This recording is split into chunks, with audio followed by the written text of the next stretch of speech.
नमो अरिहन्ताणं नमो सिद्धाणं नमो आयर्याणं नमो उज्जायाणं नमो लोये सव्वसाहूणं एषो पञ्चनमुक्कारो सब्बपावप्पणासनो मङ्गलाणं च सव्वेसिं पडमं हवै मङ्गलं मङ्गलं भगवान् वीरो मङ्गलं गौतमप्रभु मङ्गलं स्थूलभद्राद्या जैनधर्मोऽस्तु मङ्गलम् अज्ञानतिमिरान्धानां ज्ञानाञ्जनशलाकया नेत्र उन्मीलितं येन तस्मै श्रीगुरवे नमः।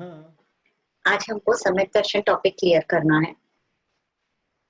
सुदेव, सुगुरु, सुधर्म, इनको श्रद्धा पूर्वक स्वीकारना, इनकी हर बात समझना और मानना, इसको कहते हैं सम्यक दर्शन।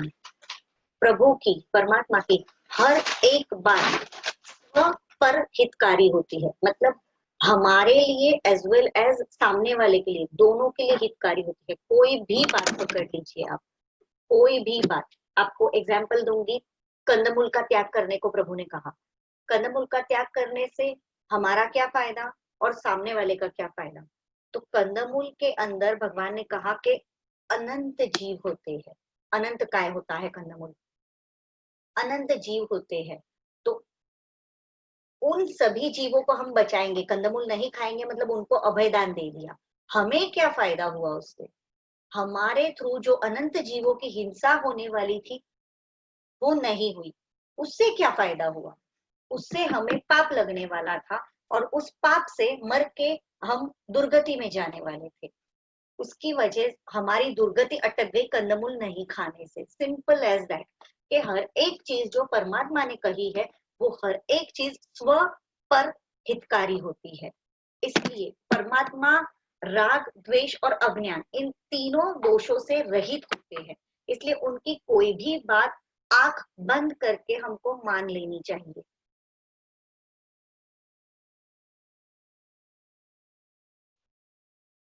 ऐसे सर्वज्ञ और सर्वदर्शी परमात्मा की बातें जो हम तक पहुंचाते हैं, खुद उन बातों का पालन करते हैं और हमें उन्हीं चीजों का उपदेश देते हैं, उनको कहते हैं सुगुरु। और जो धर्म कर्म क्षय करके हमको मुक्ति तक पहुंचाता है उसको कहते हैं सुधर्म। यहाँ हमने यहाँ तक समझा था, उसके बाद हम लोग कषाय के टॉपिक पे चले गए थे। आचरण शायद हम ना कर पाए, लेकिन हमारा बिलीफ परफेक्ट होना ही चाहिए। शायद मैं रात्रि भोजन ना छोड़ सकूं, शायद मैं कंदमूल ना छोड़ सकूं, शायद मैं दीक्षा ना ले सकूं, लेकिन मेरा बिलीफ परफेक्ट होना चाहिए कि रात्रि भोजन करने से नरक में जाते हैं, कंदमूल खाने से अनंत जीवों की हिंसा होती है, कंदमूल के अंदर अनंत जीव है। दीक्षा लेना सही रास्ता है, लेकिन दीक्षा नहीं ले पाना ये मेरी बदकिस्मती है। इसकी जगह हमको ये नहीं बोलना है कि दीक्षा ही लेने से धर्म होता है क्या? संसार में रह के धर्म नहीं हो सकता है क्या? नहीं। संसार में रह के जो हम करते हैं, जितना भी धर्म करते हैं ना, वो साधुपने से 1/16 पार्ट का भी शायद नहीं। 1 रुपए में जो बोलते हैं ना, एक आना, उतना भी हम नहीं करते हैं। इतना धर्म साधुपने में है। तो ले श्रावक पना भगवान ने क्यों स्थापा? श्रावक की स्थापना भगवान ने क्यों की? क्योंकि भगवान को हमारे ऊपर अत्यंत करुणा आई कि ये बेचारे जीव जो संसार त्याग नहीं कर पाएंगे, जो दीक्षा नहीं ले पाएंगे, उनका क्या? और हमारे ऊपर की करुणा भाव से भगवान ने एक मिडिल का रास्ता बताया कि आप एटलीस्ट ट्रैक पे रहो, किसी ना किसी दिन आप जंप लगा के साधुपने तक पहुंच जाओगे। लेकिन ट्रैक पे ही नहीं रहे, रास्ता ही भूले हुए रहे, तो फिर तो आप कभी साधुपने के ख्वाब भी नहीं देख पाओगे, साधुता के ख्वाब भी नहीं देख पाओगे। तो साधुता पाने के लिए सतत जो तरस रहा है उसी को श्रावक कहा गया है हमारे धर्म में। हम श्रावक कहने के लायक भी है कि नहीं पता नहीं, क्योंकि हमारे सपने में भी यदि साधुता नजर आ जाए कि मैं दीक्षा ले रही हूँ, ऐसा स्वप्न आ जाए ना, तो भी हम डर के जाग के खड़े हो जाए। उनमें से है, इतना डरते हैं दीक्षा के नाम से। लेकिन श्रावक वही है जो सपने में नहीं, जागते हुए भी उसको सिर्फ दीक्षा ही नजर आती है कि मुझे दीक्षा लेनी है। मैं नहीं ले पा रहा इसलिए मैं संसार में बैठा हूँ, मेरी कुछ मजबूरियां है इसलिए मैं संसार में बैठा हूँ। बाकी रास्ता तो वही है, ट्रैक तो वही है, मुक्ति पाने का रास्ता बिल्कुल वही है, पर मैं नहीं ले पा रहा। ये हमारी मान्यता दृढ़ होनी चाहिए, एकदम सॉलिड तरीके से स्वीकारना है हमको कि हाँ, मैं संसार में बैठा हूँ पर संसार में धर्म नहीं हो सकता। चाहे जितना धर्म कर लीजिए, मासक क्षमण के कारण मासक क्षमण कर लीजिए, चाहे जितना दान कर लीजिए, चाहे जितने सोने के मंदिर बना दीजिए, कुछ भी कर लीजिए, दिन भर भले सामयिक ले लीजिए, लेकिन फिर भी आप साधु की कंपैरिजन में कुछ भी नहीं है। साधु रोज नवकार से चौवियार करता होगा, सिर्फ दिन के 2 टाइम प्रतिक्रमण पढ़ी लेहन और उनका जो भी थोड़ा बहुत वेयावच या जो भी करते होंगे, थोड़ा बहुत स्वाध्याय करते होंगे, लेकिन वो भी साधु। हम पूरा दिन कितनी भी धर्म क्रिया करें फिर भी हमसे बहुत ऊंचे हैं। धर्म मात्र और मात्र साधुपने में हो सकता है, ये बात दिमाग में फिक्स कर लीजिए अपने। धर्म घर में बैठ के नहीं हो सकता, चाहे जितना भी ट्राई कर लीजिए, क्योंकि घर की जिम्मेदारियों से हम छूट ही नहीं पाते हैं और घर की जिम्मेदारियां निभाते निभाते निभाते इतना वक्त चला जाता है कि बड़ी मुश्किल से थोड़ा बहुत वक्त हमें मिलता है।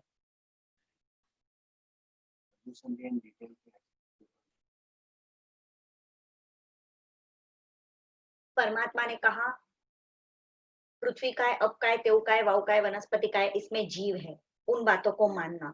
आत्मा है, मुक्ति है, आत्मा की मुक्ति है, मुक्ति के रास्ते है, कर्म का कर्ता हमारी आत्मा है, कर्म का भोक्ता हमारी आत्मा है, आत्मा नित्य है, आत्मा का मोक्ष हो सकता है।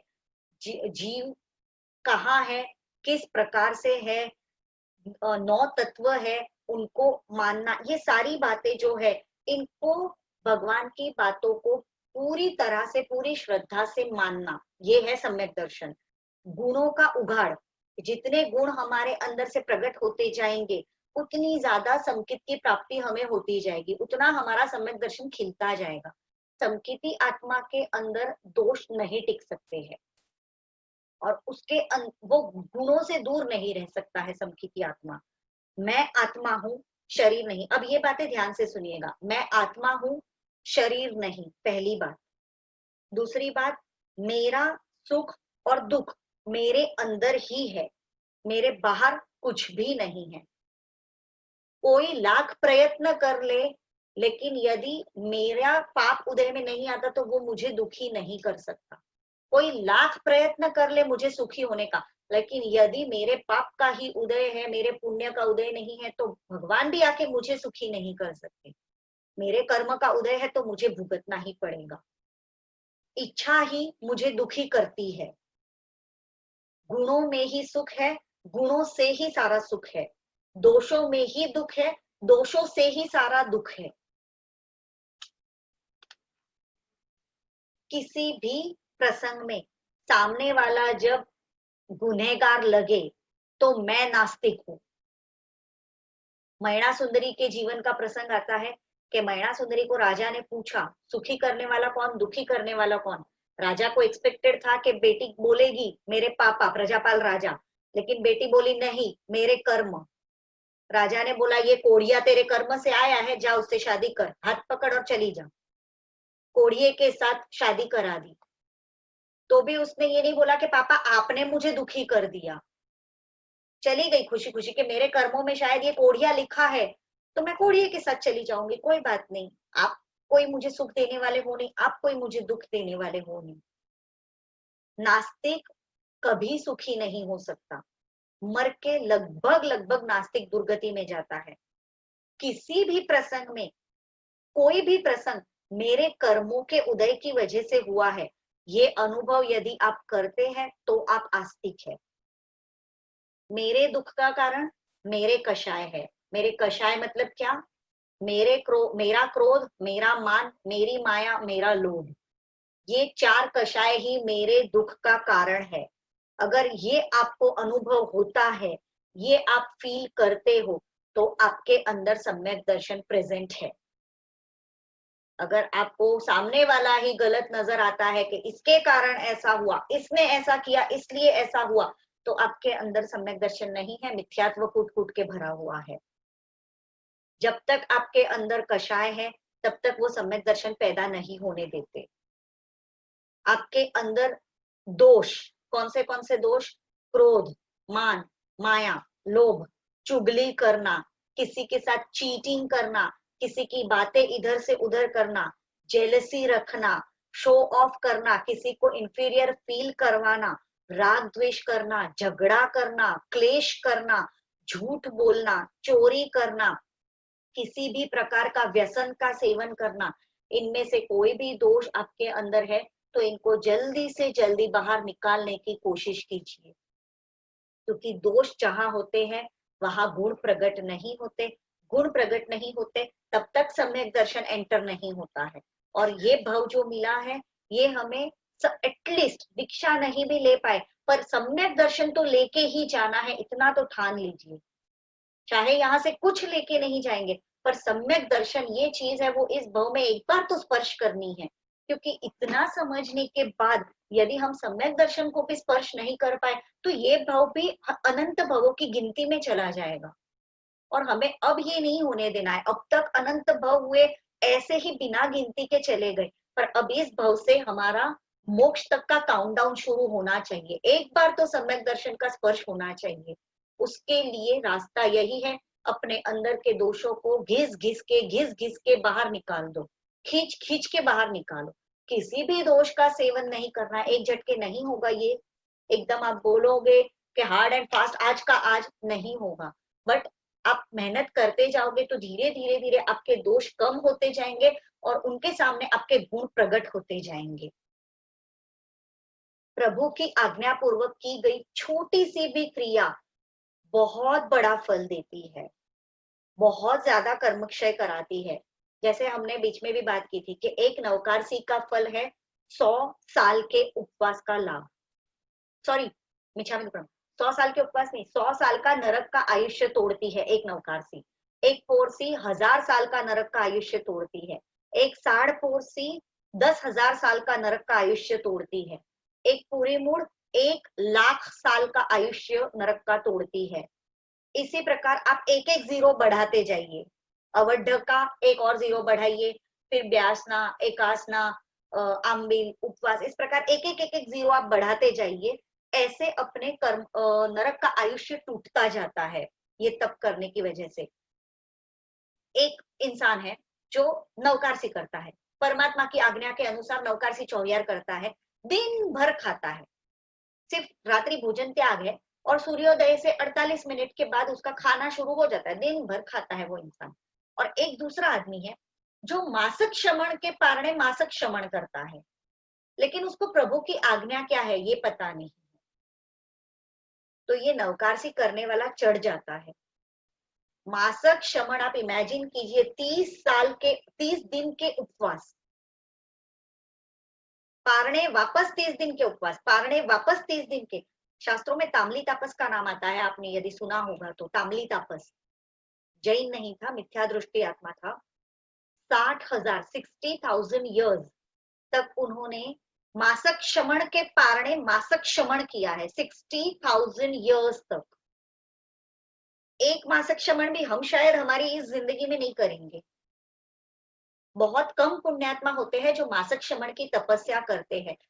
कुछ होते हैं जो शुरू करके बीच में ही कहीं गिर जाते हैं, क्योंकि बहुत बड़ी तपस्या है और बहुत मुश्किल है 30 दिन तक खाए बिना रहना। अब ये तामली तापस जो था, मासक श्रमण के पारणे मासक श्रमण 60,000 ईयर्स तक किए हैं। और शास्त्रों में कहा गया है वो मर के क्या बना मालूम? हाँ, और पारणे में क्या वापरता था पता है? अनंत काय, शायद कंदमूल वापरता होगा।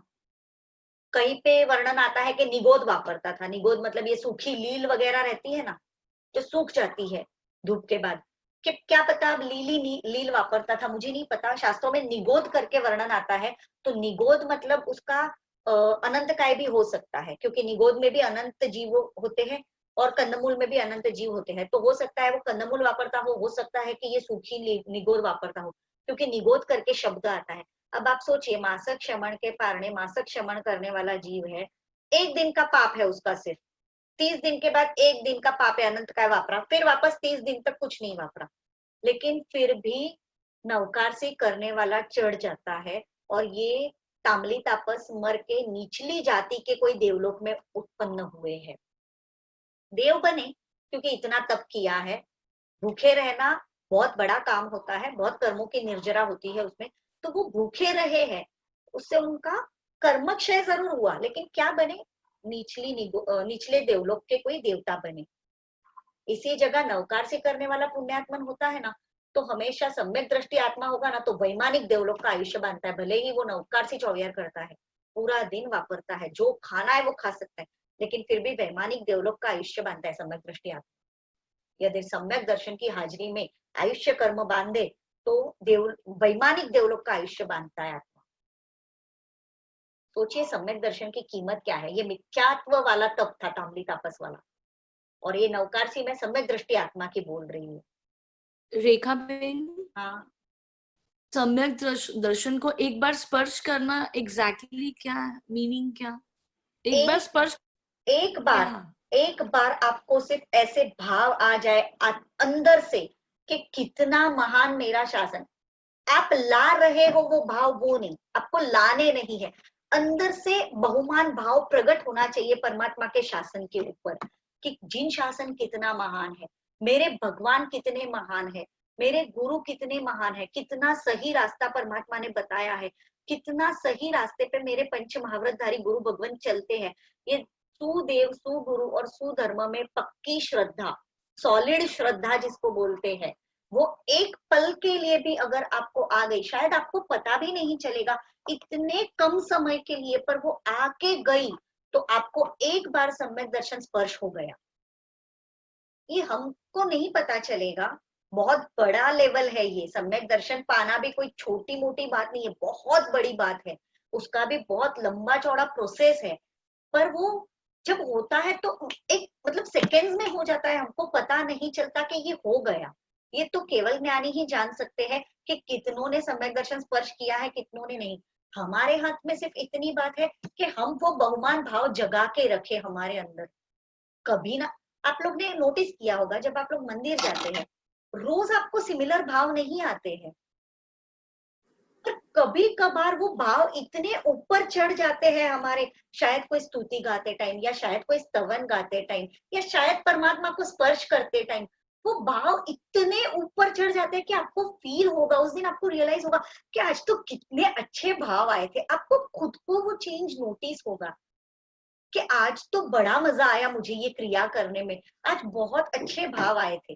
तो एवरीडे सेम भाव नहीं रहते, क्योंकि हम लोग शायद क्षमिक भाव के अंदर रहते हैं, लेकिन कभी ना कभी उन भावों की स्पर्शना होगी, क्रिया करते करते कभी ना कभी ऐसा फील होगा आपको, और वही शायद सम्यक दर्शन स्पर्श करा जाए। यू नेवर नो कब हो सकता है, कोई नहीं बता सकता, खाली केवली भगवंती समझ सकते हैं वो बात। लेकिन हमारा बहुमान भाव टिका के रखना, उसका प्रोसेस मैं आपको समझा रही हूँ, हमें क्या करना है जिससे ये हो सकता है, क्योंकि ये होगा नहीं होगा, कब होगा, ये बातें हम नहीं बता सकते, कोई भी नहीं बता सकता। एट प्रेजेंट यहाँ कोई केवली भगवंत नहीं है। तो आप महाराज साहब जी के पास भी जाएंगे तो वो आपको चीजें समझाएंगे, आपके अंदर सम्यक दर्शन है या नहीं, उसके अमुक क्राइटेरियाज बताए गए हैं शास्त्रों में कि ये सारी चीजें यदि आपके अंदर है तो आपके अंदर सम्यक दर्शन है। उनमें से लगता नहीं हमारे अंदर कुछ भी है। इतनी बहुत बड़े लेवल की वो सारी बातें हैं, मैं तो आपको बहुत बेसिक समझा रही हूँ। ठीक। अगर आप किसी को हमेशा के लिए फॉरगिव नहीं कर सकते हैं तो आपके अंदर सम्यक दर्शन नहीं टिक सकता है। किसी ने 5 साल पहले कोई गलती की थी और आप उसको याद करके आज भी रो रहे हो, उसने मुझे उस दिन ऐसा बोला था, उसने मेरे साथ उस दिन ऐसे बिहेव किया था। सम्यक दृष्टि आत्मा ये सब नहीं करता है, वो लेट गो करने में समझता है, क्योंकि याद रख के किसी का कुछ भला नहीं हुआ है, संकित टिकता भी नहीं है ऐसे जीवों के अंदर।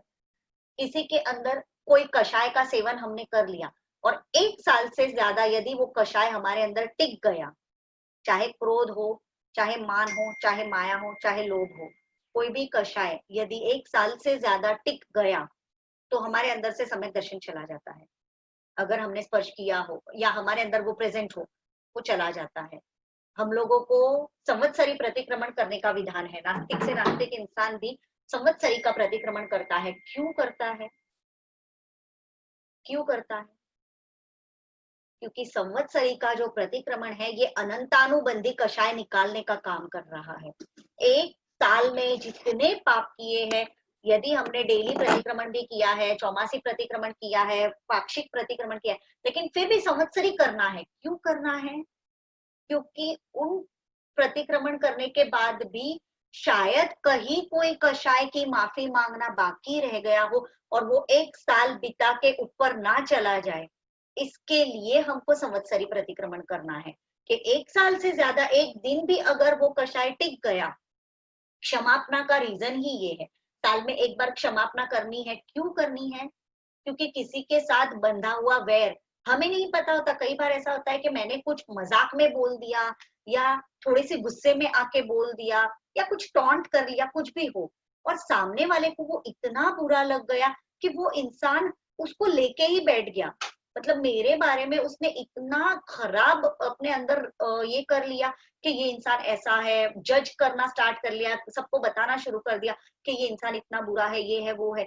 मुझे पता भी नहीं है वो बात, लेकिन मेरी वजह से ये हुआ है, तो मुझे उसको मिच्छामी दुक्कडम देना मेरा फर्ज है।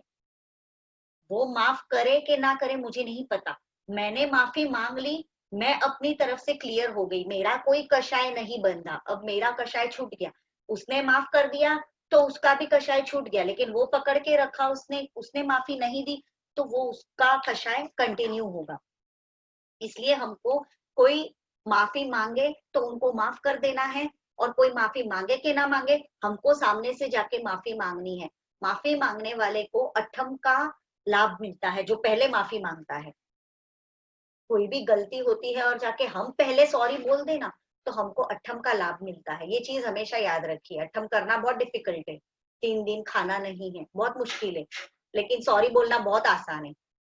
ऐसे बहुत डिफिकल्ट है, क्योंकि मान कषाय हमारा ईगो, उसको हटा के साइड में रखना है, और गलती हो या ना हो फिर भी उसको स्वीकार करके हाथ जोड़ के माफी मांगना बहुत बड़ी बात है।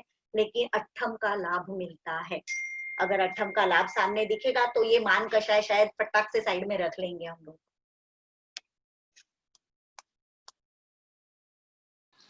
हमें एक पर्टिकुलर इंसान के साथ अगर कुछ झगड़ा हुआ हो, उसको 1 साल तक नहीं रखना है ना, क्योंकि 1 साल में तो बहुत बार लोगों के साथ झगड़े हो जाते हैं। हाँ, तो इसीलिए जितना हो फटाफट माफी मांग लेनी चाहिए।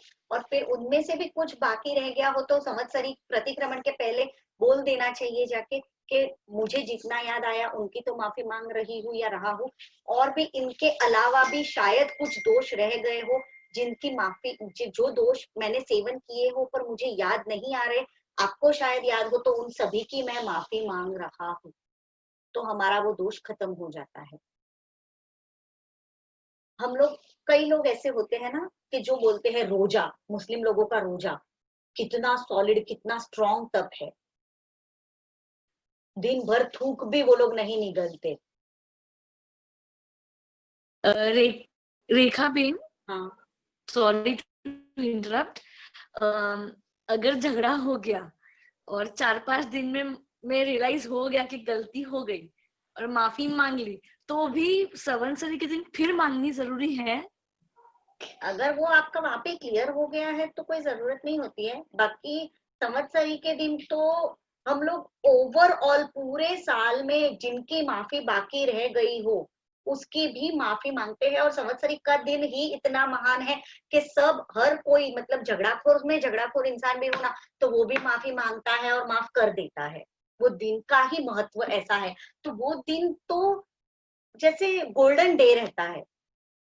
अगर कुछ बाकी रह गया हो तो उस दिन सब कुछ कट्टा चिट्टा खोल के बैठ जाने का, भाई ये गलतियां हुई थी पूरे साल की, इन सब की क्षमा मांग रही हूँ और आप बड़ा दिल रख के मुझे क्षमा कर दीजिए। बात खत्म। नए साल नया अकाउंट शुरू।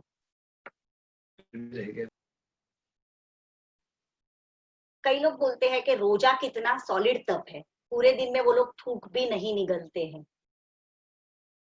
कुछ लोग बोलते हैं चर्च में कितनी शांति रहती है, हमारे मंदिरों में देखो कितना कोलाहल, कितने जोर जोर से चैत्य वंदन स्नात्र पढ़ाते रहते हैं, स्तवन गाते रहते हैं, स्तुतियां गाते हैं, घंट बजाते हैं, कितनी आवाज, कितना डिस्ट्रैक्शन, कितना डिस्टर्बेंस।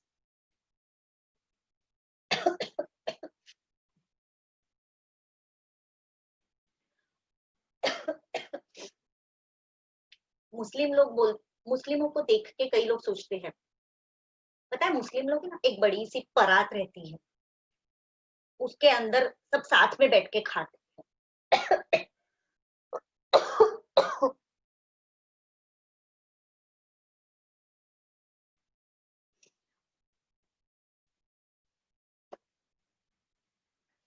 वो लोग सब एक बड़ी सी परात में सब साथ में बैठ के खाते हैं।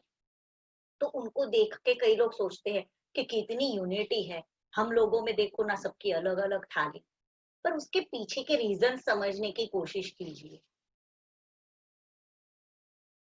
हम लोग अलग अलग थाली में क्यों खाते हैं? क्योंकि एक दूसरे का झूठा खाने से छठ का प्रायश्चित आता है।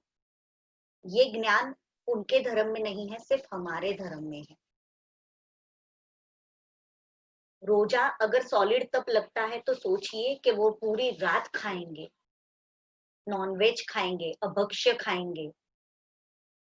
ये सोचना भी मिथ्यात्व है। क्यों मिथ्यात्व है? लॉजिकली सोचिए कि कितना गलत कर रहे हैं वो लोग। हम लोग सही कर रहे हैं, इसलिए ये सम्यक दर्शन है। सम्यक दर्शन मतलब सही मान्यता, मिथ्या दर्शन मतलब गलत मान्यता। सही को सही मानना, गलत को गलत मानना, ये है सम्यक दर्शन। आप सही को गलत मानोगे और गलत को सही मानोगे तो वो मिथ्यात्व में चला जाएगा।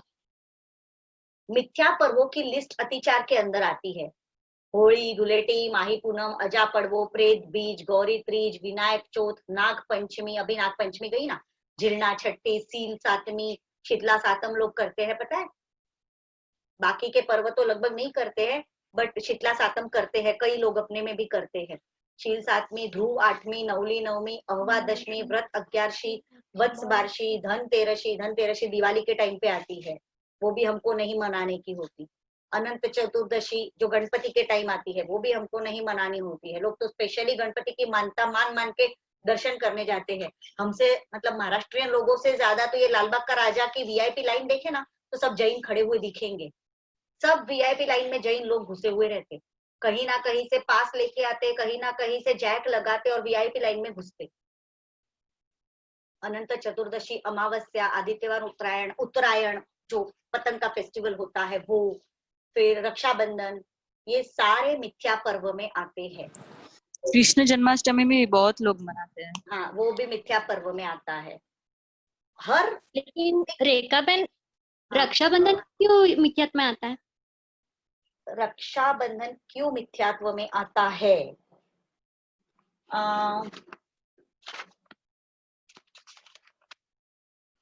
परमात्मा की पहली बात तो आज्ञा नहीं है, क्योंकि अतिचार में आ गया है, इसका मतलब परमात्मा की आज्ञा नहीं है वो मनाने का। सबसे पहला, सर्वज्ञ भगवान की परंपरा में जो हाँ बोला है वो करना है, जो ना बोला है वो नहीं करना है, ये पहली बात।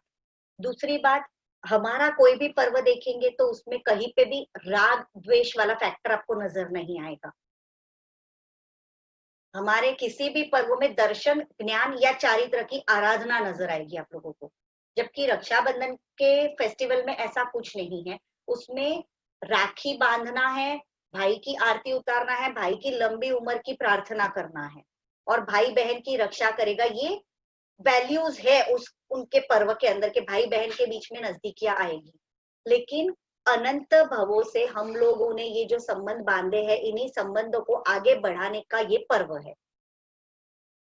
ऐसे पर्व हमारे जीन शासन में निषेध है, नहीं करने चाहिए। दूसरी बात, परमात्मा ने जो आत्मा के लिए कल्याण वाली बातें हैं वही कही है। जो आत्मा का अहित करने वाला है उसके लिए भगवान ने ना बोला है। तो इसमें भी राग द्वेष का बंधन होने वाला है, इसलिए भगवान ने ना बोला है।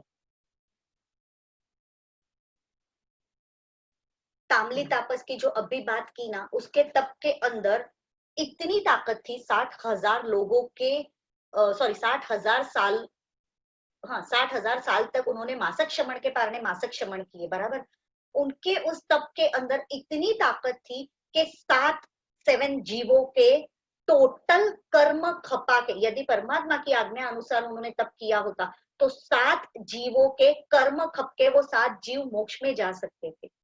इतनी ताकत उनके अकेले के तप में थी। लेकिन ऐसा कुछ नहीं हुआ क्योंकि मिथ्या दर्शन वाला तप था। सिर्फ वो मर के खुद नीचे की जाति के देव बने, भवनपति के इंद्र बने वो।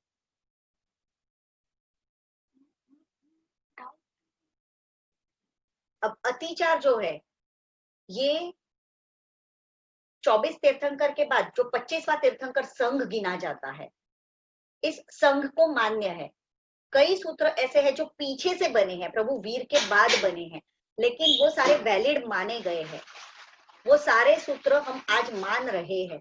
तो ऐसे अतिचार भी शायद प्रभु वीर के बाद बना हुआ है, लेकिन वो मान्य है संघ के अंदर। 25वां तीर्थंकर जो संघ गिना जाता है उसने मान्य रखा है अतिचार को। तो उस अतिचार के अंदर आता है बड़े।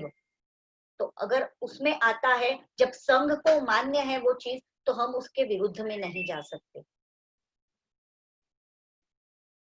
अगर आप बोलते हैं कि राखी बांधने में कौन सा पाप है, राखी बांधने में वैसा कोई लंबा चौड़ा पाप नहीं है। ऐसे तो देखा जाए तो परमात्मा के दरबार में भी नृत्य करते हैं और नवरात्रि में भी नृत्य करते हैं, तो दोनों नृत्य अलग है ना।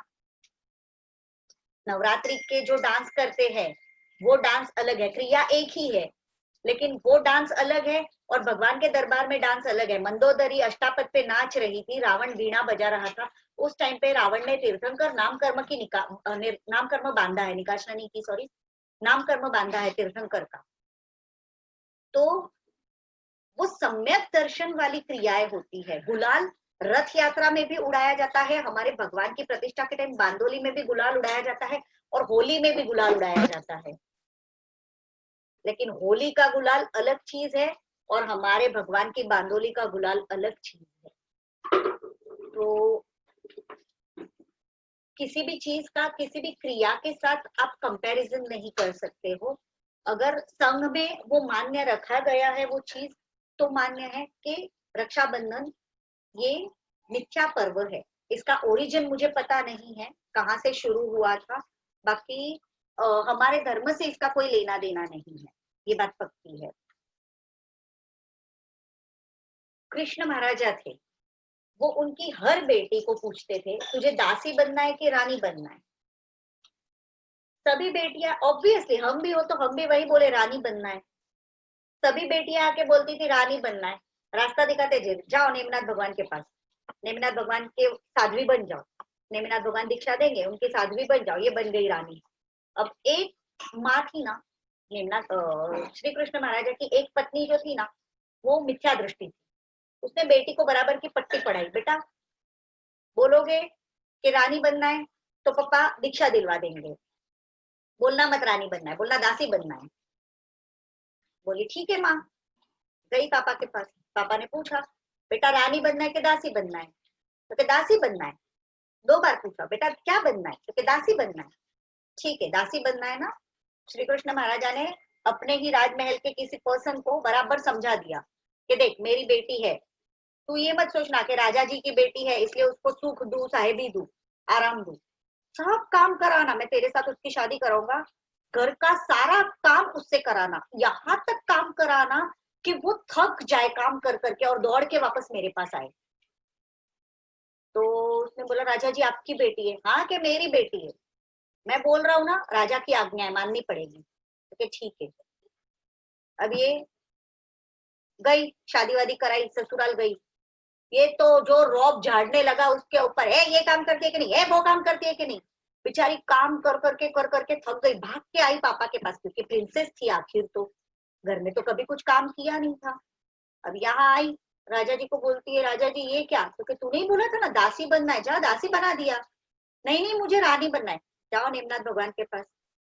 बिलीफ क्या था, श्री कृष्ण महाराजा का बिलीफ क्या था, दासी मतलब कर्मों की दासी बनना है, रानी मतलब सिद्ध शिला पे जाके राज करना है। तो दीक्षा लोगे तो ही राज कर पाओगे, संसार में रहके कोई राज नहीं कर पाया है। ये रानियां दिखती है ये भी कर्मों की दासियां ही है, कोई रानी नहीं है यहाँ पे, रानियां खाली साध्वी जी भगवंत ही है और कोई संसार में रानियां नहीं है। परमात्मा की बात जैसी है उसी प्रकार से मानना, ये है सम्यक दर्शन।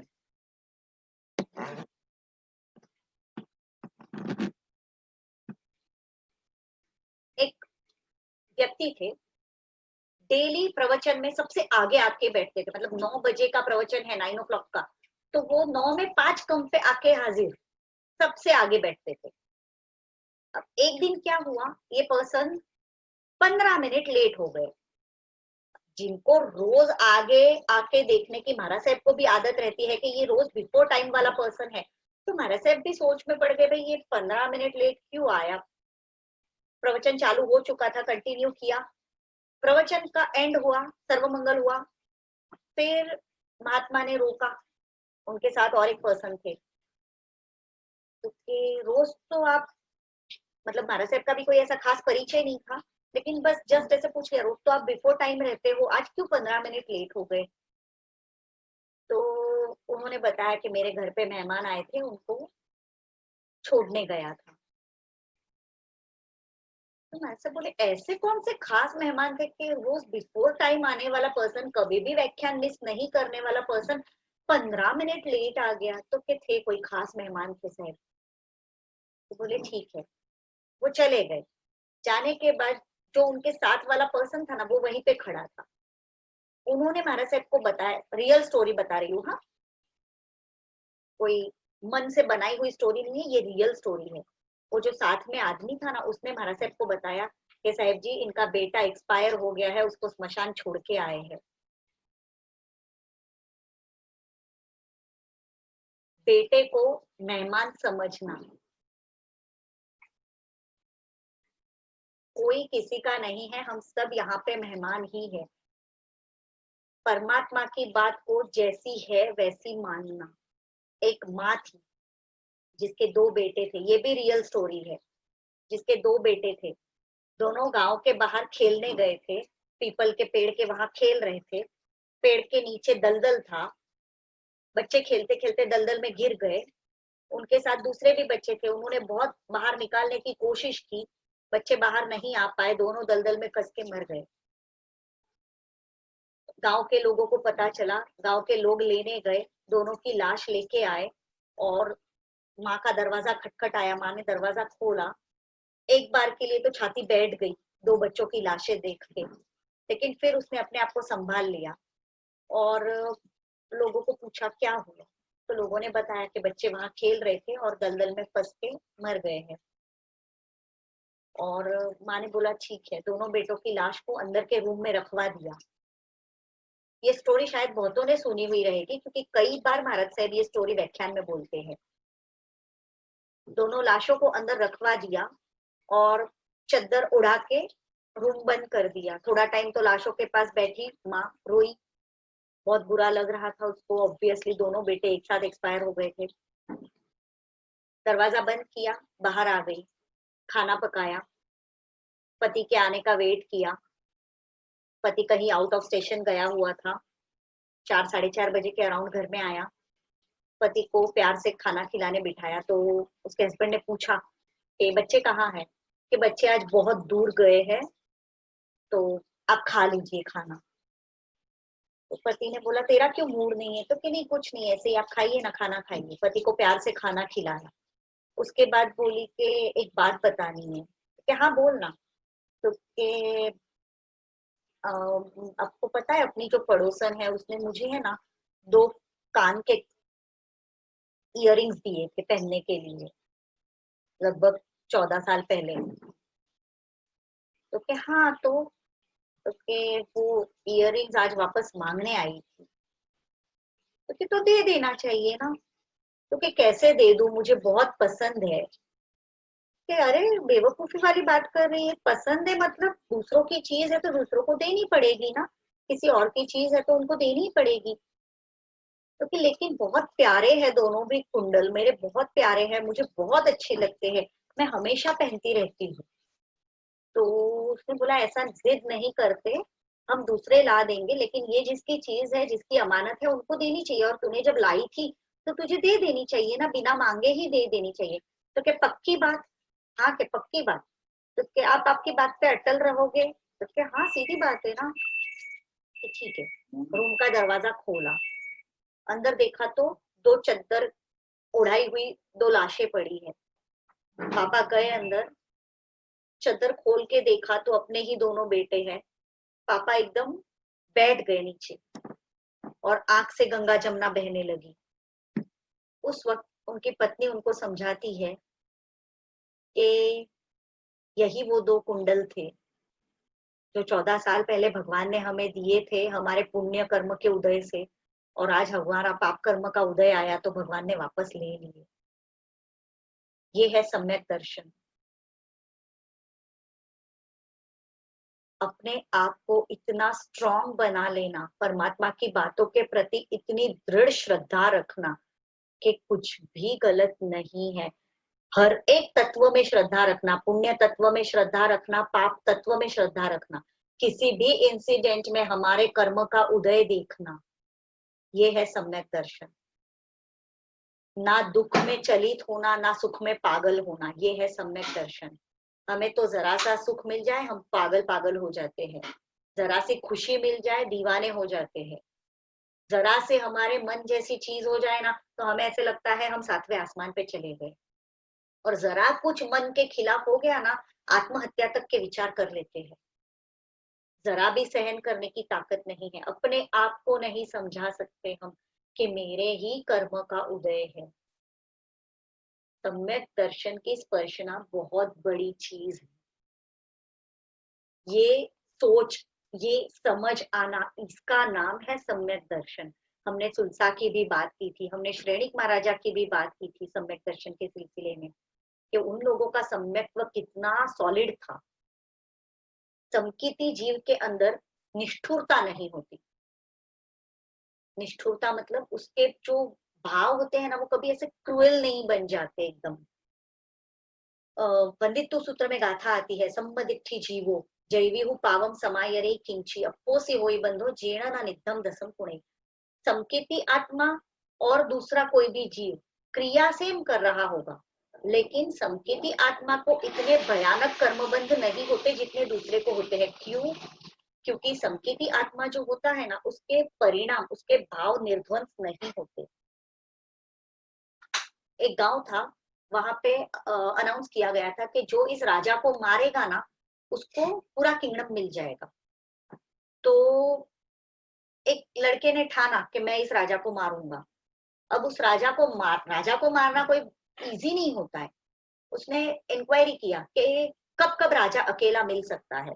तो उसको पता चला कि राजा पर्व तिथि के दिन पौषद करता है और उस वक्त राजा आचार्य भगवंत अकेले मिलते हैं, 2 ही जन होते हैं, या तो आचार्य भगवंत के साथ एखादा कोई साधु रहता है। अब उसने क्या किया पता है? दीक्षा ली।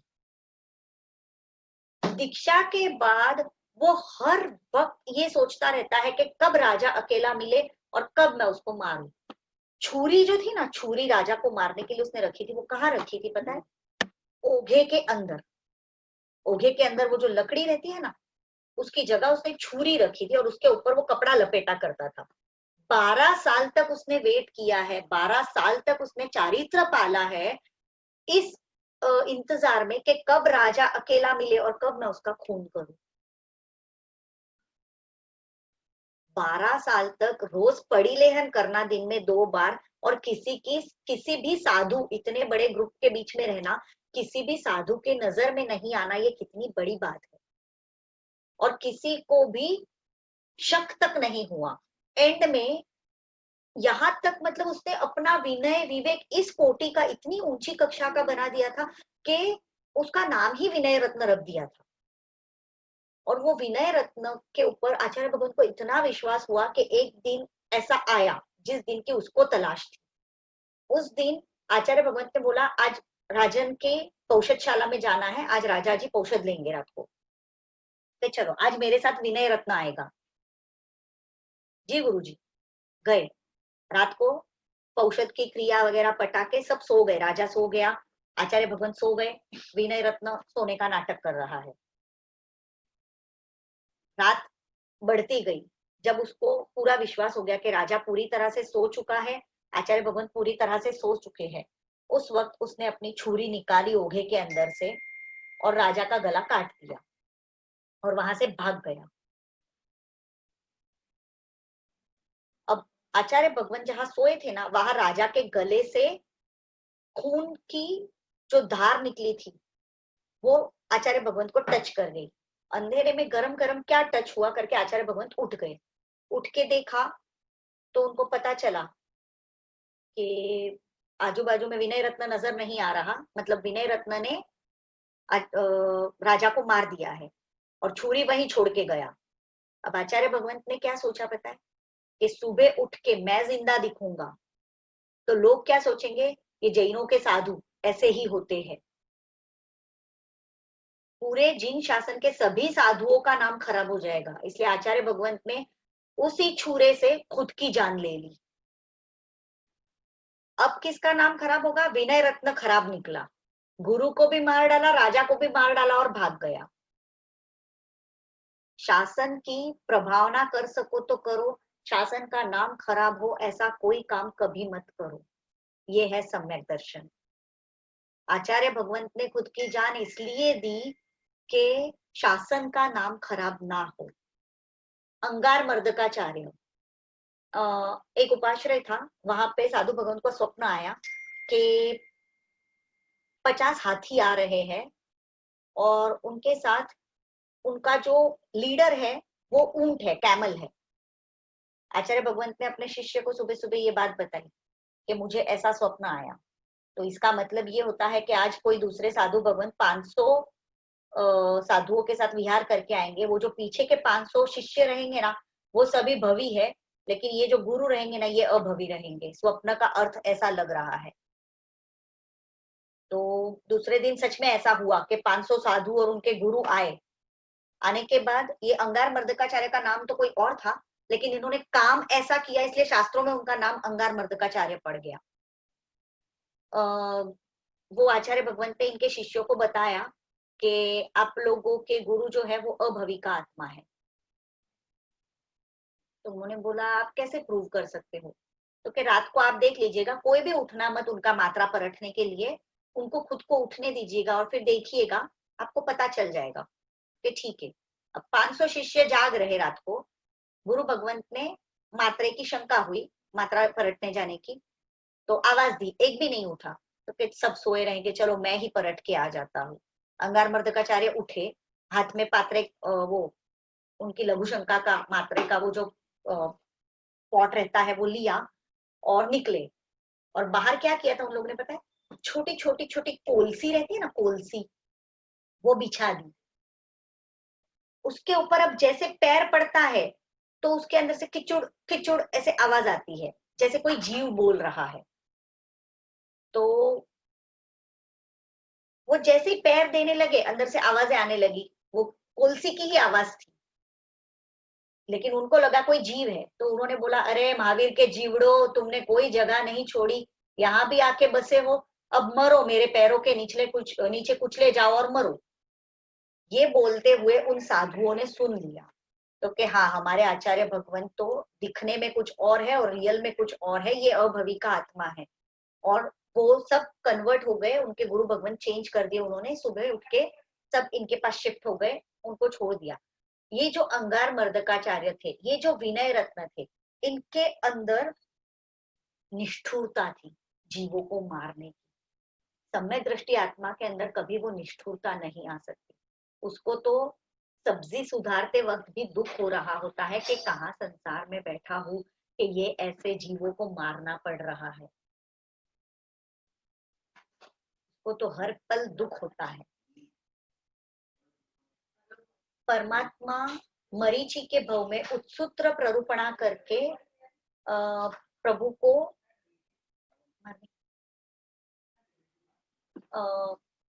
उत्सूत्र प्ररूपणा करके प्रभु एक कोड़ा कोड़ी सागरोपम संसार बढ़ा दिया उन्होंने। तो किस प्रकार बढ़ा था? सम्यक दर्शन छूट गया, चारित्र तो छोड़ा ही, और चारित्र छूटा वहां से सम्यक दर्शन भी गवा दिया। शिष्य की लालच में चारित्र छूटा और शिष्य गया, उसके साथ उत्सूत्र प्ररूपणा जो उन्होंने की के सॉरी शिष्य गया नहीं, मिच्छामि दुक्कडम, उत्सूत्र प्ररूपणा जो की उन्होंने कि धर्म वहां भी है और धर्म यहाँ भी है, उसमें उन्होंने चारित्र भी गवा दिया। सम्यक दर्शन जाने के लिए इतना सा काफी है, इतना सा। आप परमात्मा के विरुद्ध में कुछ भी इतना सा बोलो, आपका सम्यक दर्शन चला जाता है। आज के टाइम पे सब लोग जो बोलते हैं ना, एक कंदमूल में कहाँ पाप है, दिखाओ कहाँ जीव है, रात्रि भोजन में कहाँ पाप है, इतनी तो लाइट्स है, दीक्षा में ही धर्म हो सकता है क्या, संसार में रह के धर्म नहीं हो सकता क्या, ये जो बातें लोग करते हैं ना, उसके ऊपर से हम समझ सकते हैं कि हमारा सम्यक दर्शन कहाँ पे टिका हुआ है। कई लोग कहते हैं कि आज के टाइम में सच्चे साधु ही नहीं है, दीक्षा लेने की कोई जरूरत नहीं है।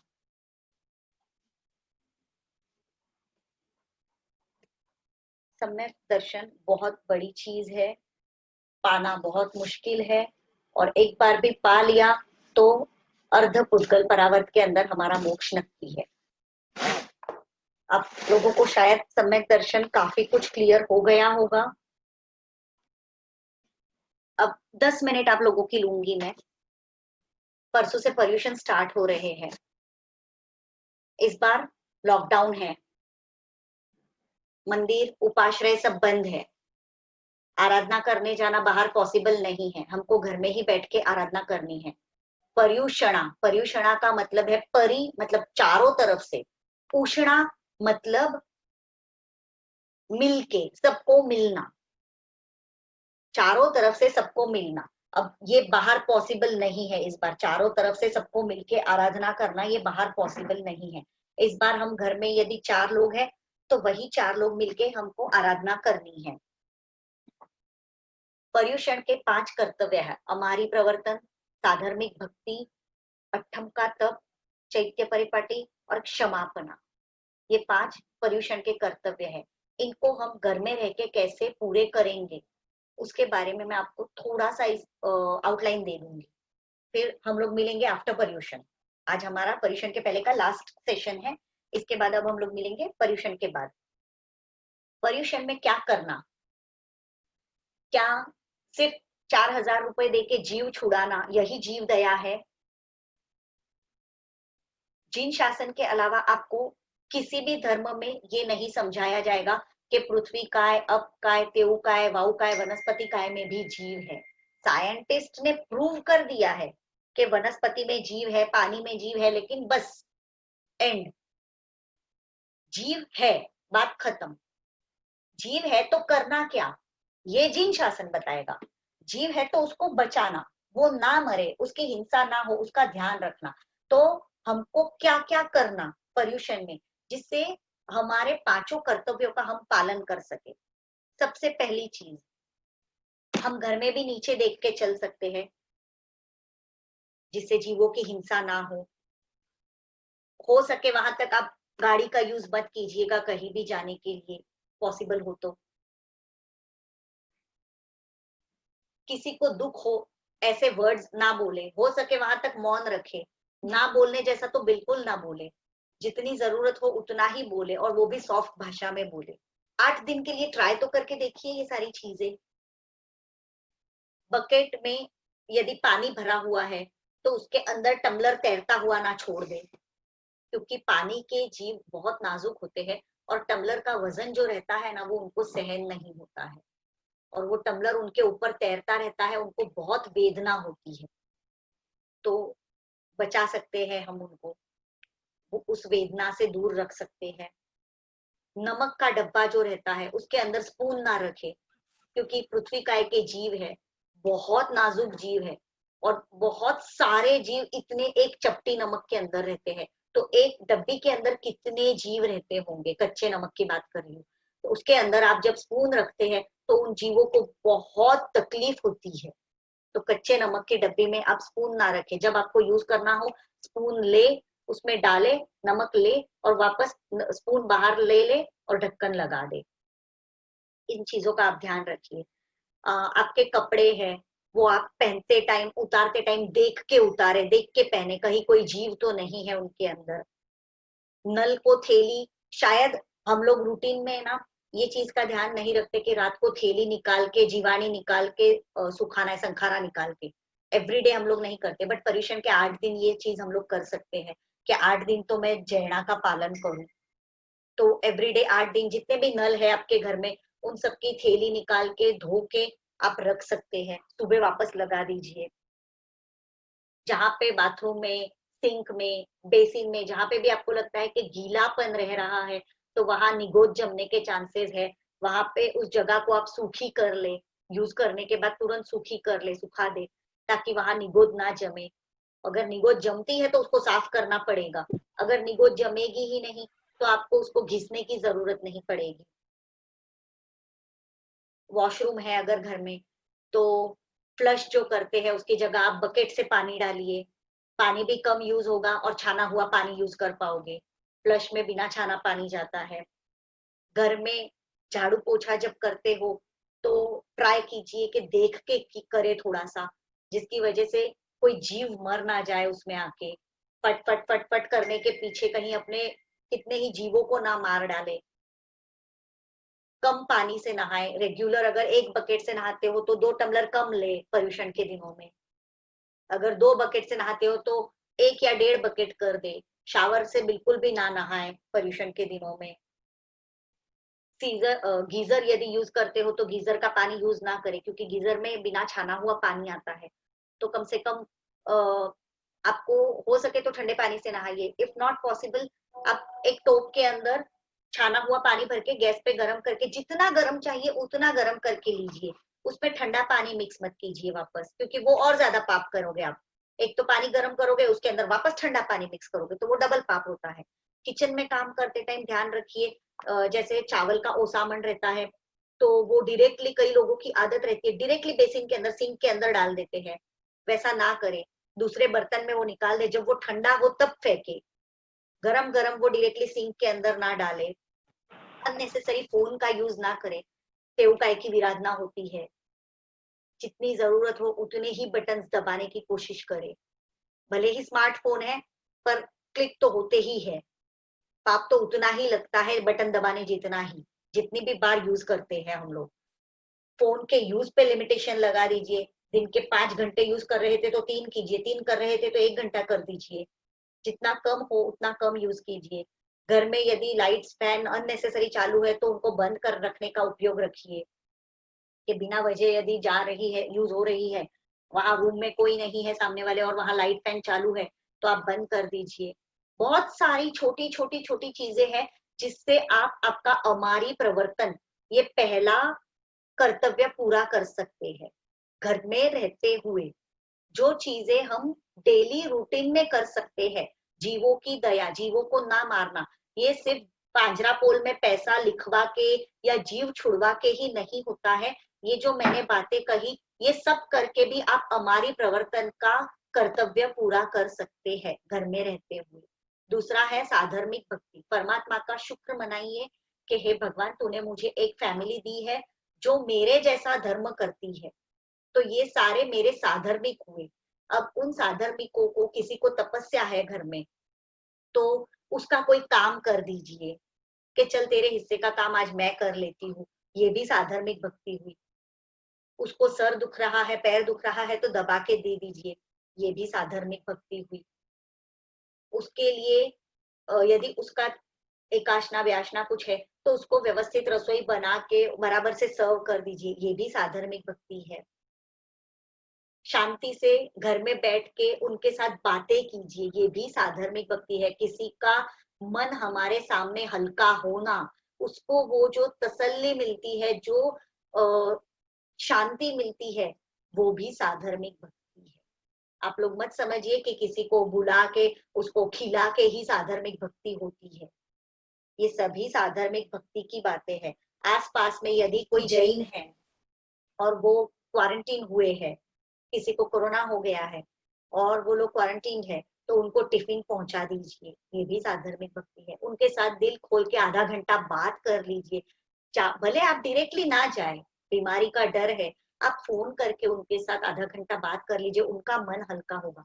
ये भी साधार्मिक भक्ति है। आज का समय बहुत खराब है, तो इसमें हमारे धर्म करने के तरीके हमको बदलने होंगे। जिस प्रकार सालों से हम लोग करते आए हैं, वो धर्म इस बार करना पॉसिबल नहीं है। तो धर्म करना है, किस तरीके से करना है वो समझिए और कीजिए। साधारण खाता हमारे संघ का, उसको भरिए जितनी जिसकी शक्ति हो, क्योंकि साधारण खाता भरपूर होगा तो संघ का हर अनुष्ठान अच्छे से हो पाएगा। हमारे साधर्मिक ऊंचे आ पाएंगे।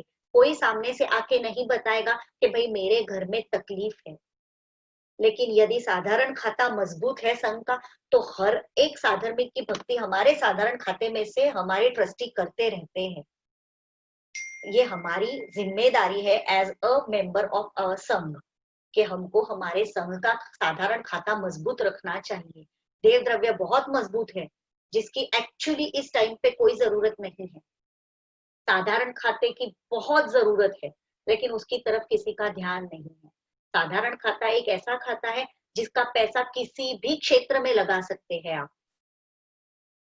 बाकी सारे तो जिसमें डाला वही पर्टिकुलर खाते का उसमें ही यूज करना पड़ता है, पर साधारण खाते का पैसा जहां आपको लगे कि जीव दया में जरूरत है तो जीव दया में डाल सकते हैं, साधर्मिक में जरूरत है तो साधर्मिक में डाल सकते हैं, देव द्रव्य में जरूरत है तो देव द्रव्य में डाल सकते हैं, गुरु बेयावच में जरूरत है तो गुरु बेयावच में डाल सकते हैं, साधु साध्वी श्रावक श्राविका किसी भी खाते में डाल सकते हैं साधारण खाते का पैसा। तीसरा कर्तव्य अट्ठम। अब ये अट्ठम करना बहुतों के लिए पॉसिबल नहीं होता है, मेरे लिए भी पॉसिबल नहीं है अट्ठम करना। तो अब ये अट्ठम किस प्रकार किया जाए? घर में सब लोग बैठिए, बात कीजिए। हर एक को अपना पर्सनल अट्ठम, इंडिविजुअल अट्ठम करना है। शेयर नहीं करना है कि भाई 3 उपवास एक एक करके हम लोग कर लेंगे, नहीं। सबको अपना अट्ठम अलग करना है। वो कैसे करेंगे? आप कॉम्बो बना दीजिए अपना, कि 2 आंबिल कर लेंगे, एक उपवास कर लेंगे।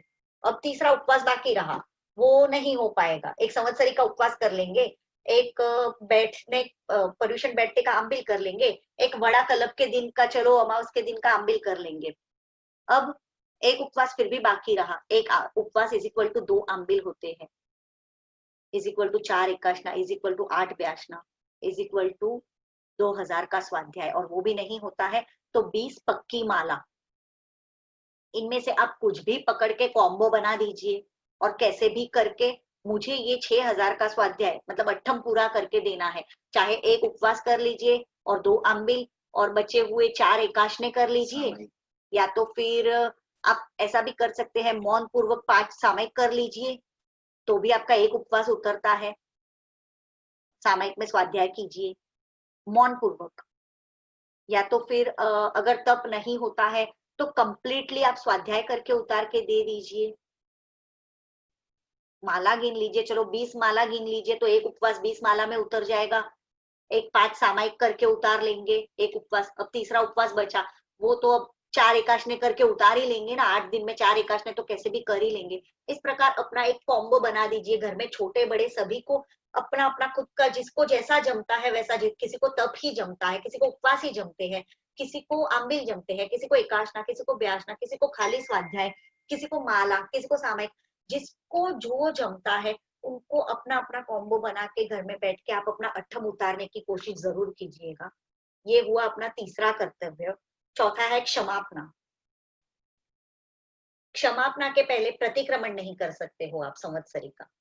अगर पर्युषण किसी चीज के लिए है तो वो क्षमापना के लिए है। पर्युषण की आराधना किसी चीज के लिए हमको करनी है तो वो क्षमापना के लिए करनी है। किसी के भी साथ साल भर में कोई भी मन दुख हुआ हो तो उसके साथ आप क्षमापना कर लीजिए। Being sorry is really very difficult. मैंने अभी भी बताया था थोड़े टाइम पहले कि अपना ईगो, अपना मान कषाय टूटता है उसमें। मांगना फिर भी इजी है, माफी मांगना, लेकिन कोई माफी मांगने आया तब तो हमारा मान कषाय और चढ़ता है। देखा, इसकी गलती थी इसलिए माफी मांगने आया है। उस टाइम पे सामने वाले को माफ करना ये उससे भी बड़ा पुण्य का काम है। माफी मांगना और माफ करना दोनों बहुत बड़ी चीजें हैं। हम लोगों ने है ना ये क्षमापना को बहुत सस्ता बना दिया है। व्हाट्सएप पे एक मैसेज टाइप किया, forward to all, broadcast to all. कितने ब्रॉडकास्ट, कितने ग्रुप्स, जान पहचान नहीं, जिंदगी में सामने वाले को देखा नहीं, ऐसे इंसान को क्षमापना पहुंचा रहे हैं। और जिसके साथ एक्चुअली मन मुटाव हुआ है, फाइट हुई है, झगड़ा हुआ है, मन दुख हुआ है, वो इंसान साइड में, फिर उसके साथ भी वैसी ही क्षमापना होती है जैसे कॉमन लोगों के साथ नहीं। हमको उसके साथ स्पेशल क्षमापना करनी है। स्पेशली हमारे जो घर में बड़े बुजुर्ग हैं, हमारे माता पिता है, उनको हाथ जोड़ के उनके पैरों के ऊपर हमारी आंखें टच हो, इस प्रकार उनको स्पर्श करके फिर माफी मांगनी है कि हमें माफ कीजिएगा, हमने साल भर में बहुत गलतियां की है और आपने बड़े दिल से बहुत माफ भी किया है हमको, लेकिन आज हम शायद कोई गलतियां कहीं बाकी रह गई हो, उनकी माफी मांग रहे हैं। ये जो ब्रॉडकास्ट करते हैं हम, इसका क्या मतलब है, क्यों करते हैं? जिसको कभी देखा भी नहीं, जिसके साथ साल भर में कभी बात भी नहीं की, ऐसे लोगों को माफी मांगने का, ऐसे लोगों से माफी मांगने का क्या मतलब है? कोई मतलब नहीं है। इतनी इतनी सस्ती मत बनाइए क्षमापना को। और जो माफी मांगने आता है उसको भी आसानी से माफ कर दीजिए, दिल बड़ा रख के। आमने सामने बैठ के वर्बली क्षमापना कीजिए, पॉसिबल हो तो। ना पॉसिबल हो तो फोन पे बात करके, ये व्हाट्सएप पे क्षमापना बंद कर दीजिए। कोई जरूरत नहीं है। यदि सामने से किसी का व्हाट्सएप आया और आपने भेज दिया, वो बात अलग है, लेकिन आप सामने से इतना नियम कर लीजिए, मैं सामने से किसी को व्हाट्सएप करके क्षमापना नहीं मांगूंगी। कोई जरूरत नहीं है ऐसी क्षमापना मांगने की भी। रेखा बहन, तो सामने वालों को मिसअंडरस्टैंडिंग होगी ना, ईगो है ऐसे, अगर रिप्लाई नहीं किया हमने, रिप्लाई कीजिए, मैंने बोला ना, अगर नहीं, खुद सामने से होके अगर हमने नहीं किया तो, क्या क्या क्या खुद होके अगर अगर पोजीशन के बाद एक रहता है ना। मैं वही बता रही हूँ ना, सामने से यदि किसी का व्हाट्सएप आता है तो आप रिप्लाई जरूर कीजिए, पर आप सामने से किसी को व्हाट्सएप मत कीजिए, एसएमएस व्हाट्सएप ये मत कीजिए। आप फोन कीजिए, जिसको आपको लगता है कि मुझे क्षमापना करनी है उसको फोन कीजिए, फोन पे माफी मांग लीजिए, पर आप ब्रॉडकास्ट मत कीजिए, आप व्हाट्सएप मत कीजिए किसी को भी। उसके बाद चैत्य परिपाटी, वो तो इस बार हम लोग कहीं जाके नहीं कर सकते, हमारे घर में ही यदि भगवान विराजमान है तो भगवान के सामने, और नहीं है तो जो भी फोटो वगैरह भगवान का है उनके सामने आप चैत्य वंदन वगैरह फैमिली के साथ बैठ के कर लीजिए। तब पुरुष के लिए 32 कोड़िए का आहार बताया है शास्त्रों में, और स्त्रियों के लिए 28 टाइम्स हमारे मुंह में हमारा हाथ जाए इतना ही खाना है, इससे ज्यादा हमको खाना नहीं है, अकॉर्डिंग टू जैन शास्त्र। तब खाने के लिए नहीं है, नहीं खाना ये तप है, ये समझ के तप कीजिए आप लोग। मुटसी का पचखान कीजिए, उणोदरी तप कीजिए, अगर आपसे आमबेल उपवास नहीं होते हैं, उणोदरी का तप कीजिए। उणोदरी मतलब खाना खाने बैठे, 4 रोटी की भूख है तो 2 ही रोटी खाऊंगी, भूख से कम खाना, ये है उणोदरी। वृत्ति संक्षेप कीजिए, मतलब घर में 10 आइटम बनाई है तो 10 में से मैं 4 ही चीजें खाऊंगी, ये है वृत्ति संक्षेप। जितना बना है वो सब कुछ नहीं खाएंगे, उसमें से लिमिटेड ही चीजें खाएंगे। उसके बाद आता है रस त्याग, उसमें आप विगई का त्याग कीजिए, घी नहीं खाऊंगी या तेल नहीं खाऊंगी या दूध नहीं वापरूंगी आज के दिन में, ऐसे कोई भी एक विगई का त्याग कीजिए। तल्लीनता, अब हम लोग क्या करते पता है, एकाशना करते हैं और आराम से 1 घंटे तक बैठे रहते हैं, फिर ऐसे हिलते हैं, ऐसे हिलते हैं, घड़ीक में हाथ हिलाते, घड़ीक में पैर हिलाते, ठीक से 1 घंटा शांति से बैठ तो सकते नहीं है। तो सलीनता ये भी एक तप है। सलीनता मतलब आप जिस पोस्चर में हैं उसी पोस्चर में बैठे रहिए। अगर आपको खाना है तो सिर्फ आपका राइट हैंड हिलना चाहिए, दैट्स इट। बॉडी का दूसरा कोई पार्ट आपका हिलना नहीं चाहिए, ना लेफ्ट हैंड, ना लेफ्ट लेग, ना राइट लेग, इसका नाम है सलीनता। ये भी एक तप है। मौन रखिए, हो सके तो 8 दिन मौन रखिए, अगर नहीं पॉसिबल तो कम से कम बोलने की कोशिश कीजिए, बिना जरूरत का अननेसेसरी मत बोलिए, जितना बोलने जैसा है उतना ही बोलिए। सूत्र बोल सकते हैं आप लोग, जो भी क्रिया करनी है, प्रवचन पढ़ सकते हैं, लेकिन घर में फालतू की बकवास मत कीजिए, क्योंकि ये बकवास की वजह से, इस जबान की वजह से ही सारे घर में झगड़े होते हैं और फिर बोलाचाली बढ़ती है और पर्व के दिन भी हमारे रूटीन लाइफ जैसे बन जाते हैं। तो ध्यान रखिए, पर्व के दिन है, हमेशा ये ध्यान में रखिए, पर्युषणा चल रहा है, पर्युषणा चल रहा है, अपने आप सब कुछ नॉर्मल हो जाएगा आपका। हो सके तो भगवान के आगे, घर में भले फोटो है तो फोटो के आगे त्रिकाल देव वंदन कीजिए। पर्युषण के 17 प्रतिक्रमण कंपलसरी होते हैं, 8 दिन के सुबह शाम के मिला के 16 प्रतिक्रमण और पांचम के दिन सुबह 17वां प्रतिक्रमण। पर्युषण के 17 प्रतिक्रमण कंपलसरी होते हैं। क्या करते हैं ना, जनरली लोग 16 प्रतिक्रमण तो खुशी खुशी करते हैं, सुबह शाम सुबह शाम। अब होता क्या है, संवत्सरी के दिन लगभग लोगों को उपवास रहता है, पांचम के दिन सुबह उठा नहीं जाता है, भाई ये प्रतिक्रमण रह जाएगा। मन को मार के भी जब 16 प्रतिक्रमण किए तो 17वां क्यों चूकना है, करिए। पर्युषण में 17 प्रतिक्रमण कंपलसरी है। एक दिन ऐसा प्रतिक्रमण कीजिए जब परमात्मा की आज्ञा के अनुसार वाला हो। पूरा प्रतिक्रमण खड़े खड़े विधि अनुसार, जहां खड़े रहना है वहां खड़े रहिए, जहां बैठना है वहां बैठिए, सूर्यास्त के समय बंदित्व आ जाए। इस प्रकार एक प्रतिक्रमण तो करके देखिए पर्युषण में। पॉसिबल हो तो रोज के प्रतिक्रमण उसी प्रकार कीजिए, नहीं पॉसिबल है तो एक प्रतिक्रमण करके उसका स्वाद तो चखिए, जो भगवान की आज्ञा है उसका, कि मैंने, वो खुशी मिलेगी कि मैंने भगवान की आज्ञा के अनुसार एक प्रतिक्रमण तो किया। शायद ही कोई होगा जिसने किया होगा। स्थानक वासियों में ये परंपरा है, हाँ, वो लोग बहुत चुस्त रहते हैं, कुछ नीति नियम उनमें बहुत कड़े कानून रहते हैं। हमारे में हम लोग सब कुछ भूल चुके हैं, एकदम सगवड़िए बन चुके हैं, जिसको जैसे करना है वैसे करते हैं।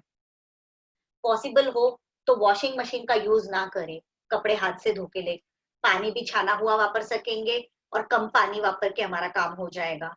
बर्तन धोते वक्त ध्यान रखें, नल खुले ना छोड़े। एक नोटबुक मेंटेन करें 8 दिन के लिए, एवरीडे, पूरे दिन में क्या आराधना की, क्या विराधना की, कितने कषायों का सेवन किया, कितने कषाय आने वाले थे, उनके सामने कौन से गुणों को मैंने प्रकट किया, ये नोट डाउन करें। ये होमवर्क है आप लोगों का। ये जब नेक्स्ट सेशन होगा ना पर्युषण के बाद, तो सबकी बराबर की परेड लेने वाली हूँ। आप अब तक तो सब चुपचाप मौन व्रतधारी बाबा बन के बैठे हुए हो, और आज के सेशन में तो मैंने किसी को बोलने का चांस ही नहीं दिया है, लेकिन आफ्टर पर्युषण सबकी परेड है। पहला सेशन जो होगा ना, सबको अपना कट्टा चिट्टा खोलना होगा कि क्या किया है पर्युषण में, क्योंकि मैं तो बहुत लंबा चौड़ा लिस्ट दे रही हूँ आपको करने के लिए। आप कितना करते हो वो भी मैं भी देखती हूँ, ठीक है। रसोई में ठंडा गर्म पानी मिक्स ना करें, नहाने में भी ठंडा पानी गर्म पानी मिक्स ना करें। कई बार हम लोग कच्चे केले वगैरह पकाते हैं या सूखी सब्जियां पकाते हैं, तो उसमें ज्यादा पानी डाल के कुकर में रखते हैं, और फिर वो पानी ऐसे के ऐसे, कई लोगों की आदत रहती है गर्म पानी सिंक में डाल देते हैं। कुकर होने के बाद कुकर के अंदर जो गर्म पानी नीचे रहता है वो कुकर ऐसे ही उल्टा कर देते हैं। वो ठंडा होने दीजिए, क्योंकि सिंक के अंदर जो पानी है वो ठंडा है, उसके अंदर जब ये गर्म पानी मिक्स होता है तो वो सारे पानी के अंदर के जीव, जो सिंक के अंदर जीव है, वो सब मर जाते हैं जल जल के। इसलिए ध्यान रखिए, ये छोटी छोटी चीजें हैं। हम लोग इस बार ऐसी ही अमारी का प्रवर्तन कर पाएंगे। हम लोग कुमारपाल राजा की तरह इतने सारे घोड़ों को छान के पानी नहीं पिला पाने वाले। हम लोग इस बार कहीं पांजरा पोल में जाके कुछ नहीं कर पाएंगे, कहीं पे कोई टिप नहीं हो रही है, हमारे संग बंद है, तो हमको घर में बैठ के अमारी का प्रवर्तन करना है। कपड़े यदि स्वेट वाले होते हैं तो वो पूरी तरह जब तक सूख ना जाए तब तक उनको फोल्ड ना करें, क्योंकि 48 मिनट्स के बाद अगर वो गीले रह गए तो उनके अंदर जीवोत्पत्ति स्टार्ट हो जाती है। लीलोतरी टोटली त्याग करे, टोटली। लेमन की छूट, बनाना की छूट, कच्चा केला, पक्का केला, फ्रूट्स तो चलता है, मिर्ची और कड़ी पत्ता तो चलता है, कुछ भी नहीं चलता है। लीलोतरी टोटली त्याग, एटलीस्ट वनस्पति काय के सभी जीवों को अभयदान दे 8 दिन के लिए, और 9वां दिन पाचम। हाँ, 8 दिन नहीं, 9 दिन। 9वां दिन बहुत बड़ी पर्युषण की पाचम है। उस दिन सुबह उठ के नींबू शरबत मत पीना, उस दिन सुबह उठ के फ्रूट्स मत खाना कि आज तो पारना है, चलो नहीं। वो 9वां दिन बहुत बड़ा होता है, पालने की पाचम बहुत बड़ा दिन है। 8 दिन पाल लेते हो तो एक दिन में कुछ फर्क नहीं पड़ने वाला। उस दिन भी लीलोत्री का त्याग करना, उस दिन ये सारे नियम पालना। 8 दिन कई लोगों की आदत रहती है पर्युषण में 8 दिन कपड़े नहीं धोते हैं, तो 9वें दिन पूरा धोबी घाट निकाल दे है, नहीं, 9वां दिन पालिए। 10वें दिन आपको जो करना है कीजिए, पर ये 9 दिन पर्व के दिन है, बहुत बड़े दिन है। पर्युषण तो 8 दिन का है, लेकिन पाचम बहुत बड़ी होती है, इसके लिए पालनी होती है। जिससे तप नहीं होता है, कुछ भी तप नहीं होता है, समझिए कई लोग होंगे मेरे जैसे जिनसे कुछ भी तप नहीं होता है, तो एटलीस्ट आप लोग नवकारसी और चौगियार मिनिमम करें। वो रात को बिल्कुल भी ना खाए, क्योंकि कई लोग ऐसे होते हैं जो पर्युषण के दिनों में भी रात को खाते हैं। उनके लिए ये खास बात बोल रही हूँ कि रात को बिल्कुल भी ना खाएं। जैनों का सबसे बड़ा पर्व है पर्युषण। थोड़ा बहुत तो रखे जैनिज्म हमारे अंदर के हम जैन हैं, उसका कुछ तो रखे। पर्युषण के दिनों में एटलीस्ट नवकारसी आने के पहले पानी ना वापरे और सूर्यास्त के बाद कुछ भी ना खाए। किसी को दवा की जरूरत है तो ठीक है। पाचम का उपवास पारणा पाचम को करते हैं, नहीं करते। पाचम का उपवास पारणा पाचम के दिन नहीं करते हैं, लेकिन अगली पाचम के दिन वो शायद करके देते हैं। जो अंधेरी पाचम आती है ना, उस दिन करके देते हैं, और उसकी क्रिया भी फिर उस दिन करके देते हैं। और स्पेशली फॉर गर्ल्स, पर्युषण के 8 दिन और पारणा पाचम का 9वां दिन, 9 दिन में बाल ना धोए।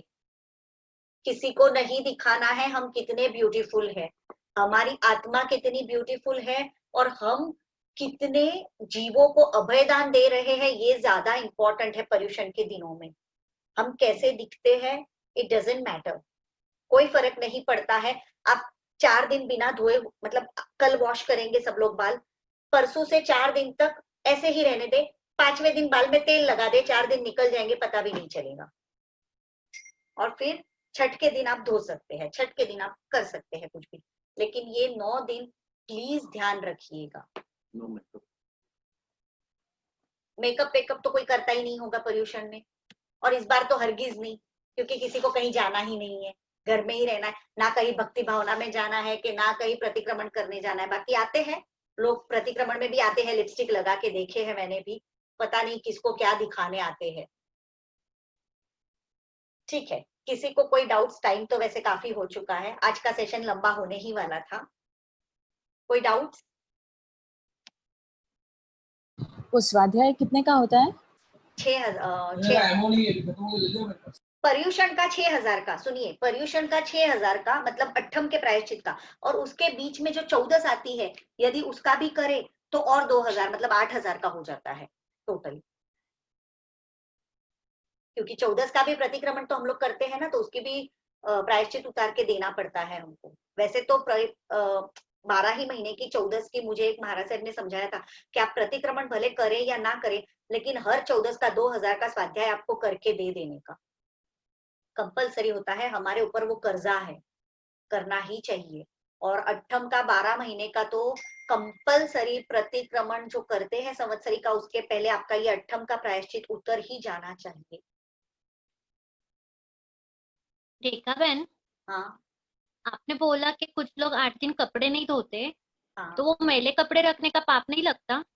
नहीं, महाराज साहब हमेशा मैले कपड़े पहनते, पाप थोड़ी लगता है मैले कपड़े पहनने में। मैले कपड़े हम इसलिए नहीं पहनते क्योंकि हमको नहीं सुहाते, हमको बास आती है। बाकी मैले कपड़े पहनने से कोई पाप नहीं लगता। और हमारे बॉडी की जो वार्मथ रहती है ना, उसकी वजह से वो मैले कपड़ों में भी जीवात उत्पन्न होने का कोई संभव नहीं है। It's not at all possible. मैले कपड़े में निगोद लगने का चांस, जीवोत्पत्ति होने का चांस कब है पता है? जब वो बॉडी से दूर हो जाते हैं और वो पड़े रहते हैं, तब उनके अंदर जो मॉइस्चर वगैरह लगता है उसकी वजह से उसमें निगोद लगती है। आपने देखा होगा कई बार है ना, मैले कपड़े जो पड़े रहते हैं उनके ऊपर है ना ऐसे डार्क ब्लैक कलर के छोटे छोटे छोटे धब्बे लग जाते हैं, वो निगोद रहती है। लेकिन वो बॉडी पे कभी नहीं आएगी, जब बॉडी को टच किए हुए रहते हैं ना, तब कभी नहीं आएगी।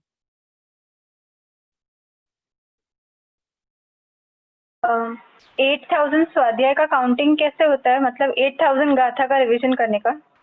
वैसे भी कर सकते हो आप, या फिर 1 घंटा आप मौन व्रत में कुछ भी स्वाध्याय करते हो, चाहे कुछ रीड भी करो, बिना कुछ बोले बीच में मौन पूर्वक, तो वो 500 का स्वाध्याय गिना जाता है। 1 घंटे का स्वाध्याय 500 का गिना जाता है, आधे घंटे का 250 का, उससे कम आप नहीं कर सकते। एक बार एरिया वे करके बैठिए, मिनिमम 250 का स्वाध्याय कीजिए, मतलब आधा घंटा कीजिए मिनिमम, या तो फिर 1 घंटा कीजिए। ऐसे करके भी आप काउंटिंग करके वो उतार के दे सकते हैं। तो स्वाध्याय में गाथा भी रिवाइज कर सकते हैं और स्टोरीज हाँ। भी?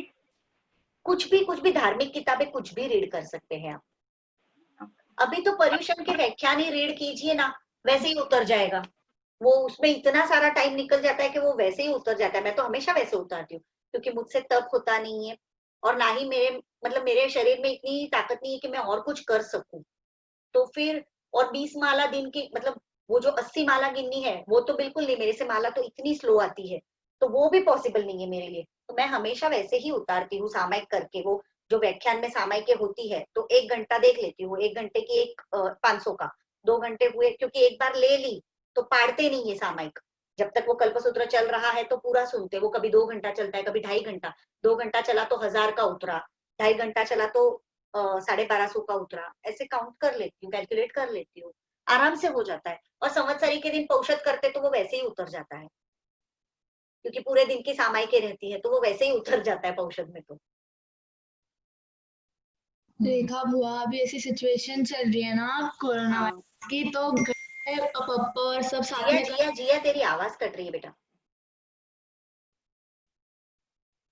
अभी ऐसा सिचुएशन है ना, उसके लिए बॉयज और गर्ल्स साथ में कर सकते हैं क्या प्रतिक्रमण घर पे? कर सकते हैं। वॉइस के जो अमुक सूत्र अलग आते हैं वो उनको अलग मतलब उनको वो बोलने पड़ेंगे। कुछ कुछ जगह पे चेंजेस होते हैं हमारे लेडीज में और जेंट्स में। और बीच में एक लकड़ी रख के जेंट्स उस तरफ और लेडीज इस तरफ कर सकते हैं। करना ही पड़ेगा, क्योंकि लगभग जेंट्स को बेचारों को कुछ नहीं आता है, वो क्या करेंगे, कहाँ जाएंगे, कर ही नहीं पाएंगे कुछ भी। क्योंकि मैंने ऐसे कई लोगों को देखा है। मेरी फैमिली में एक कपल थे जिनको, मतलब मेरी ही मम्मी के भूरोसा और बुआ जी थे। तो भूरोसा को सब कुछ आता था और बुआ जी को नहीं आता था। पूरी जिंदगी उन्होंने मेरी मम्मी के बुआ जी को प्रतिक्रमण कराया है। हमेशा बीच में लकड़ी रख के बैठते थे, इस तरफ वो भूरोसा बैठते थे, इस तरफ बुआ जी बैठती थी, और वो लोग प्रतिक्रमण करते थे एवरी डे। जबकि उनकी तो बेटी ने दीक्षा ली हुई है। अगर वो कर सकते हैं, सिचुएशन सेम है, एक जन को आ रहा है एक को नहीं आ रहा है। आज भी सिचुएशन सेम है, एक को आ रहा है एक को नहीं आ रहा है। उनकी सिचुएशन ये थी कि वो जो बुआ जी थे वो चल के बेचारे एजेड थे, तो उपाश्रय तक जा नहीं सकते थे। आज की सिचुएशन ये है कि लॉकडाउन के कारण कोई करवाने वाला नहीं है।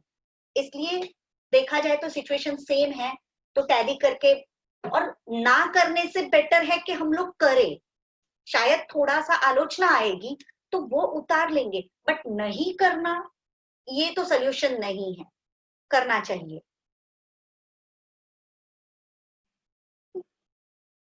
और कोई सवाल?